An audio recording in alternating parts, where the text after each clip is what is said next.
Hello friends, welcome back to my channel Shivari traders. நான் சௌமியா சிவபிரகாஷ் பேசுகிறேன். இன்றைக்கான வீடியோவில் நம்ம என்ன பார்க்க போகிறோம்னா, இன்றைக்கான மார்க்கெட் மூமெண்டமும் நாளைக்கான மார்க்கெட் எப்படி மூவ் ஆக போகுது அப்படிங்கிறத பற்றி தான் பார்க்க போகிறோம். வாங்க வீடியோக்குள்ளே போகலாம். இன்றைக்கி பார்த்திங்கன்னா மார்க்கெட் வந்துட்டு 2 டேஸாக லாஸ்ட் 2 டேஸாக பார்த்தீங்கன்னா மார்க்கெட் வந்து இந்த ஒரே லெவல்குள்ளேயே ஓப்பன் ஆகி க்ளோஸ் ஆகிட்டு இருந்தது. என்ன லெவல் நீங்கள் எடுத்துக்கிட்டிங்கன்னா 46,300லேருந்து 45,500 வரைக்கும். நான் ஃபஸ்ட்டு இந்த 2 டேஸ் பேக் இந்த இடத்துல வந்து நான் மார்க்கெட் அனாலிசிஸ் வீடியோ போட்டிருந்தேன். இந்த அன்னைக்கு வந்து அதாவது 18th ஆஃப் ஜான் வந்து மார்க்கெட் கேப் டவுன் ஆனாலும் ஷார்ட் பண்ணாதீங்கன்னு ஒரு வீடியோ போட்டிருந்தேன்.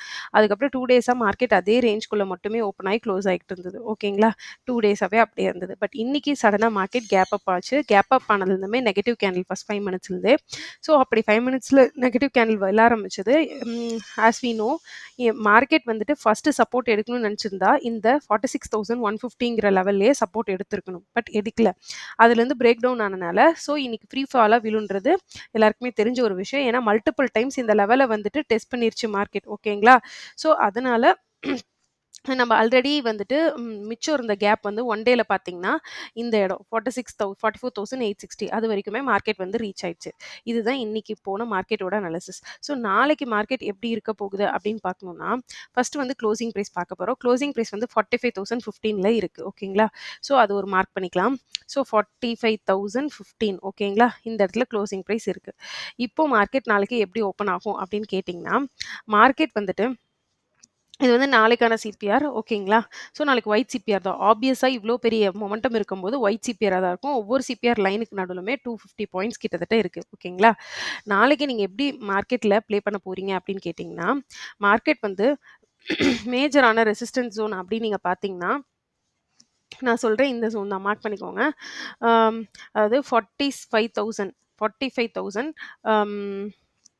ஒன் செகண்ட் 45,000 40 ஒரே ஒரு செகண்ட் இந்த இடம் பாருங்க 45,000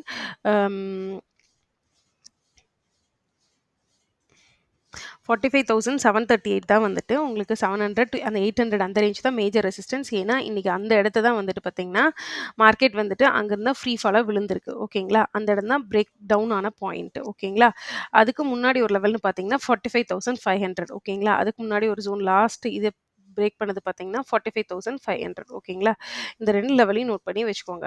மார்க்கெட் சே ஃபார் எக்ஸாம்பிள் நாளைக்கு வந்துட்டு கேப் அப் ஆகுதுன்னு வச்சுக்கோங்களேன். கேப் அப் ஆச்சுன்னா அதோட ரெசிஸ்டன்ஸ் எங்கெல்லாம் ஃபேஸ் பண்ணும் அப்படின்னு பார்த்தீங்கன்னா, ஃபர்ஸ்ட் பாயிண்ட் ஆஃப் ரெசிஸ்டன்ஸ் வந்து பார்த்தீங்கன்னா 45,400 அந்த ரேஞ்சில் வந்துட்டு ஒரு ரெசிஸ்டன்ஸ் ஃபார்ம் பண்ணும்.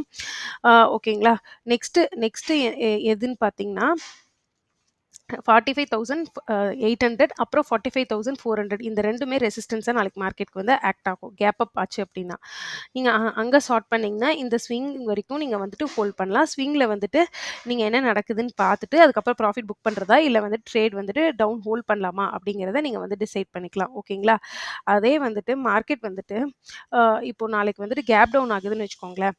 ஃபார் எக்ஸாம்பிள் 44,000 அதாவது S1 நாளைக்கு எங்கே இருக்குது அப்படின்னு பார்த்தீங்கன்னா, ஒரு செகண்ட் இருங்க, டுமாரோ சிபிஆராக மாற்றிடுவோம். ஸோ 44,400 இருக்கு இல்லைங்களா, இந்த 44,400 கிட்ட அந்த சைடில் கேப் டவுன் ஆச்சு அப்படின்னா wait for a pullback. என்னை பொறுத்த வரைக்கும் ஒரு புல் பேக்கை வெயிட் பண்ணுங்க. இங்கேருந்து பையிங் ஆப்பர்ச்சுனிட்டி கிடைச்சதுனாலும் உங்களோட டார்கெட் வந்து இந்த closing price plus first line of சிபிஆராக தான் இருக்கணும். 200 இந்த ரேஞ்சாக தான் இருக்கணும். ஓகேங்களா, ஏன்னு கேட்டிங்கன்னா மார்க்கெட் வந்து இங்கிருந்து இவ்வளோ பெரிய செல்லிங்க்கு அப்புறம் ஃபர்ஸ்ட் புல் பேக்கில் செல்லர்ஸ் வந்து செல் பண்ண தான் ட்ரை பண்ணுவாங்க. ஸோ இந்த இடத்துல திரும்ப மார்க்கெட் ரெசிஸ்டன்ஸ் ஃபேஸ் பண்ணுறதுக்கான சான்ஸ் இருக்குது. ஓகேங்களா, இந்த இடத்துல அகைன் வந்து மார்க்கெட் வந்து ஒரு ரெசிஸ்டன்ஸ் ஃபேஸ் பண்ணும். அது இல்லாமல் நியர்லி ஃப்ளாட்டாக 250 இந்த ரேஞ்சில் ஓப்பன் ஆச்சுன்னா இந்த ஸ்விங் பிரேக் டவுன் ஆனால் ஸ்டார்ட் பண்ணிங்கன்னா உங்களோட ஃபர்ஸ்ட் டார்கெட் வந்து 44,400 இருக்கும்.